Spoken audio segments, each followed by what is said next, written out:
All right, today we have a one-piece game for you guys. On the left, we have red, purple Luffy, and on the right, we have blue, yellow Ace. I've been playing red, purple Luffy since I started playing One Piece. That's actually when I got into the game.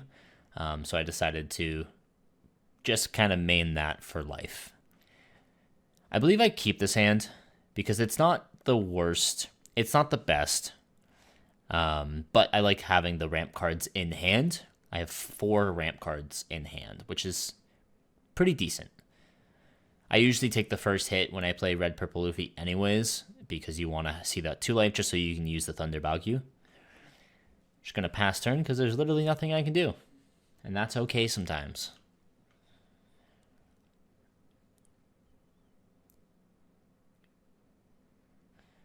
I know Jordan plays a variety of different decks. I think he has about 4 different ones. So he's just kind of choosing what he would like to do this time. Play out the Makino, which is an on-play. Grab the top or bottom card, and then look at your life and rearrange it however you please. It's really useful for these yellow decks because you want to kind of set things up in a specific way. He did not like the cards that he saw in there, which, you know, it happens. He thought they came in tapped because, again, we've been playing Union Arena a little bit too much. But he's on play, search for 5 cards, grab 1 card that is Ace, Luffy, or Sabo, and add it to hand. So he grabs the Ace, which is, well, the Ace card of his deck. Pun intended. Alright, so now my turn's pretty simple. Always attack with leader, because if they, for some reason, have a card in their life that kills something on the board, you want to miss that as much as you can. So he's just deciding whether or not he would like to counter from hand. It's 6,000, so you got to do a 2K combo. So he's just going to take it, which is good for us. Tap 3 and just play out the Zoro. This is kind of a staple play. Ideally, you want to see the Nami in hand and the Zoro. Turn 1, Nami. Turn 2, Zoro. Turn 3, attack with Zoro. That's kind of the standard playstyle of red, purple Luffy. You're going to try to do that every single game. When it comes to Ace, Ace is a little bit different. You got a lot more variety that you can work with. He almost forgot to activate his Dawn there. But he's just kind of deciding what he would like to play on the board. Because with 4, you kind of need to have 5 for this deck to kind of start working. But he's going to give 2 to his leader, just so he's able to activate his main effect.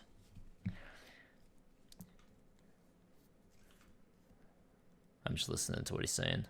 You like to look at the top 5. And then add a card to your hand or life. Well, he's got the 2 Luffys in there. But he's just double checking what he needs here. See what works best for him. I like that you're able to search every single turn with him. I almost feel like you don't need to have the Monkey D. Garp even in the deck. But I can see why he can be useful, but I'd have Garp at like 2, maybe 3. I wouldn't have him at 4, personally. So I'm going to play him, ditch him, and he gets the Luffy. Luffy's main effect is just once per turn, you can make him 2,000 more until the end of your opponent's next turn. And if it happens to have 1 or less life, I believe, you get to draw a card. So Ace is now at 9,000. Which means there's no reason to take this hit. Also, I have 3 life, so always take that first hit. Always. We're just confirming his life, or his attack power next turn. So yeah, Luffy's at 8,000. I have nothing to really worry about right now because he can't attack with them this turn. So 9 into life, I am going to take that. No trigger, which is always fun. Love that. But that's okay. We have a lot to work with here. We got 2 searchers in hand, but always. So he's at 7,000, so I actually have to go up by 3 just to make this work. But it doesn't hurt not to do that. So I'll still tap those. So we get 1 extra Dawn, And we're still attacking 7 into life, which is pretty good. Forcing him to ditch a Luffy. So we're not doing too much. We're leaving those 2 there because we want to try to ramp with the Thunder Bagyu. He's got lots of cards on the board. He's going to go up to 8,000 with the Luffy, which means that I'm going to have to super combo +1 to get up there. So it just makes sense to keep the Thunder Bagyu as an option. That's why we chose not to play any cards and give the 1 to Luffy. Made him ditch a bunch of cards. So it's a little bit slower board style than I'm playing this time around, but it does establish the ramp a lot faster. He's got lots of Dawn to work with here. He taps 5, plays out the ace. He has rush. Very, very straightforward. He got 2 or less. He's got rush.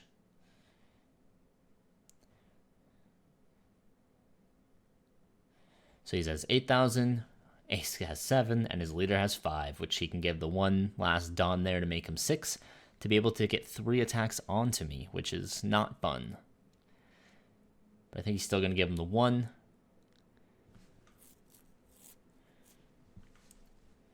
So 6 into life. I'll use the Zoro. So he's attacking the Zoro here, and I'm just deciding if I want to use Thunder Bagyu. Because I kind of want to use it anyways. So I was like, why not? Let's do it. So he goes up to 8,000.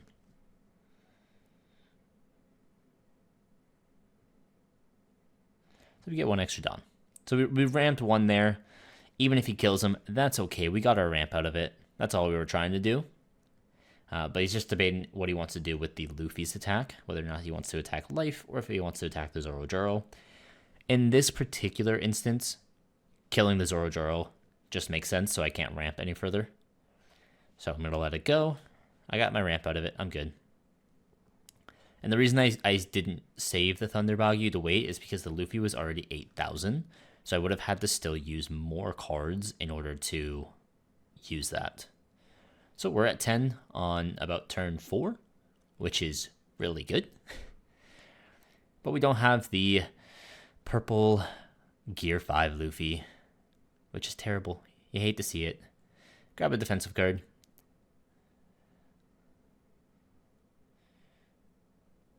So I think I could have grabbed the other card, but I couldn't have grabbed the Queen, which is okay. We'll search again. Try and find some more stuff. We'll grab Law. So we grab a blocker at least, just in case we want to play some defensive.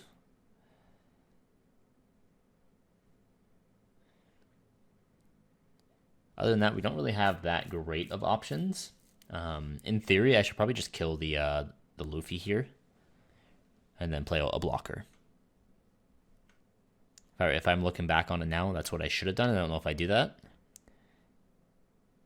because he doesn't have enough cards for Law's effect to go off, which is unfortunate, but it's very rare sometimes that you'll get the 7.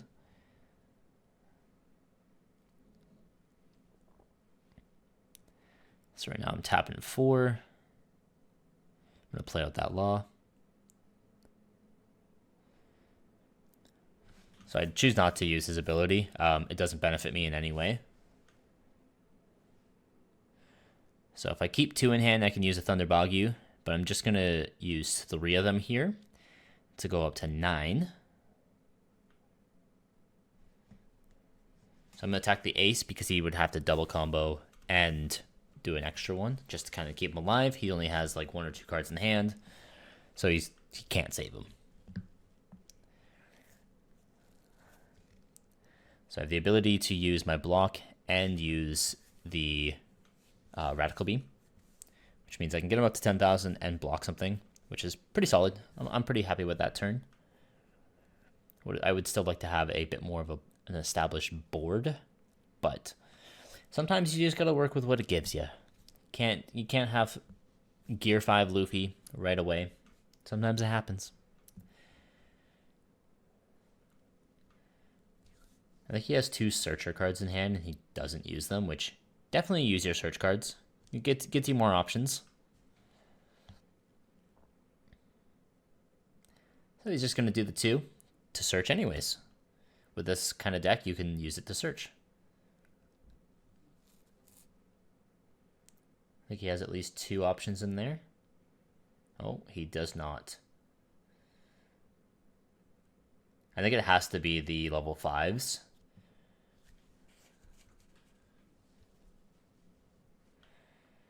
So he's just trying to decide. He's tapping 6, I believe. 5 for another ace. So now he still has 3 attackers on the board.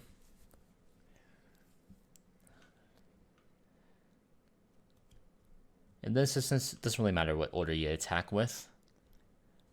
I'd say attack with the Luffy would probably be the best one to attack with, but it doesn't really matter. So now he has 2 8s and a 6, or sorry, 7. So 7,000. Just gonna double combo that one. I'll use my blocker here, I think. Oh no, I took it. And this one, this is where I'll use the blocker. In theory, I probably should have used the blocker and then used the Radical Beam. Because if that was the purple Luffy, I would have lost my blocker. And I can always play, I have other blockers in hand. But we'll tap 7 for Kid. On play, tap or return 1 Dawn back to the Dawn deck. Gives your leader an extra 1,000. And then leader is just going to ramp back up.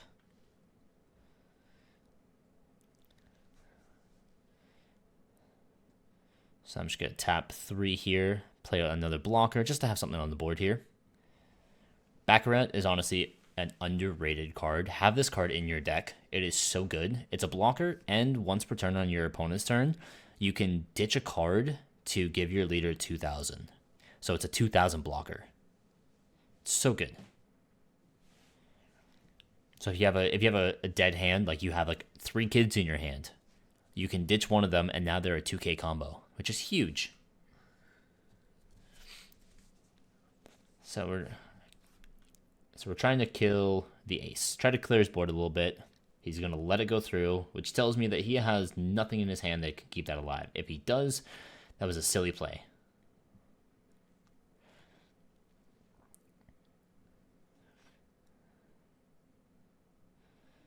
We're both at 10 done, which is nice.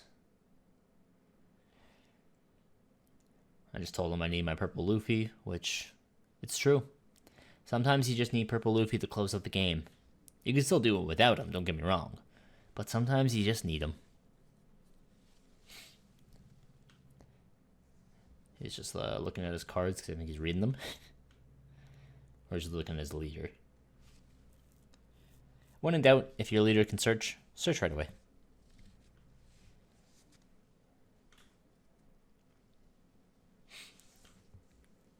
It's always so tough when you have like the Makino and the Garp on the board. They're just kind of doing nothing.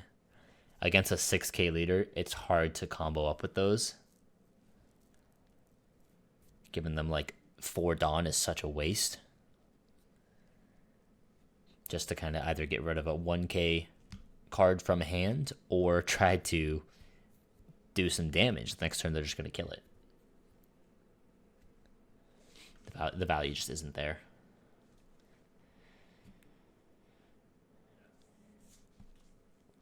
So he's just trying to figure out what to do here.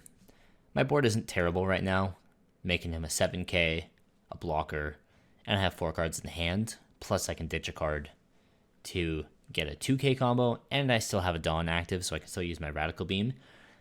I'm feeling pretty safe right now. So he's going to do some search and try to find possibly another ace. That would be pretty ideal for him.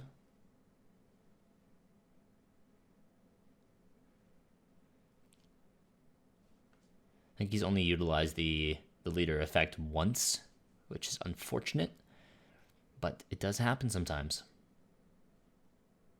Ooh, he's got the ace there.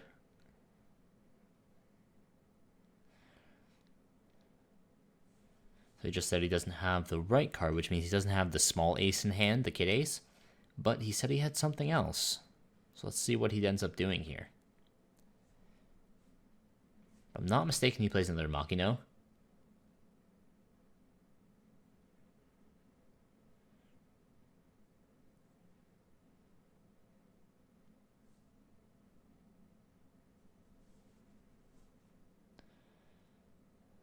Trash.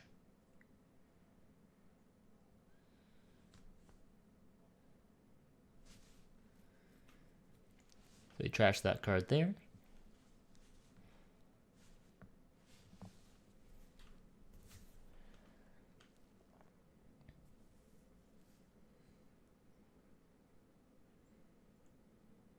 He's got the Sabo. So he's going to kill the Baccarat, which is great. Honestly, he needs to do that to make it possible to attack. He was about to put the 3 Don onto the Sabo, who cannot attack. So he's just going to put it onto the Luffy. Which also tells me he has no cards in hand to block any attacks. So 9,000, this is going to be a little unfortunate because I can block it. But I'll take it. I know I can do anything here.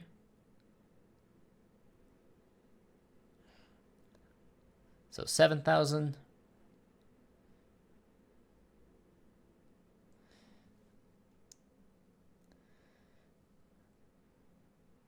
There it is. There it is. I'm so happy right now. I'm just telling him that it's probably game. So attack, ditch one of the Dons. Give him an extra 1,000, so 8,000 to life. He's trying to find some way to combo out.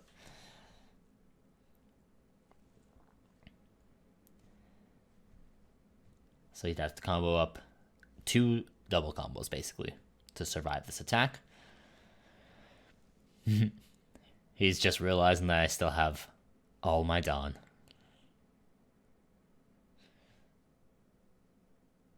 So now, leader effect, go to 10. Or I guess I attack first, same thing. If I can close it out without playing it, I can do it without playing it. But this will be the last turn to come. So he's going to combo up here. He has pretty much no cards in hand now. Leader effect, go to 10. Tap 10. Play out Purple Luffy. All other cards go down there. Don minus 10. And then you just end your turn. You get another turn thanks to Purple Luffy. Tap 2. Sorry. Bring up 2. Purple Luffy, tap 1, activate 1. And I have a 12k body on the board. So I don't need to do anything here. I can literally just attack. Which he can only get up to 8. That is game.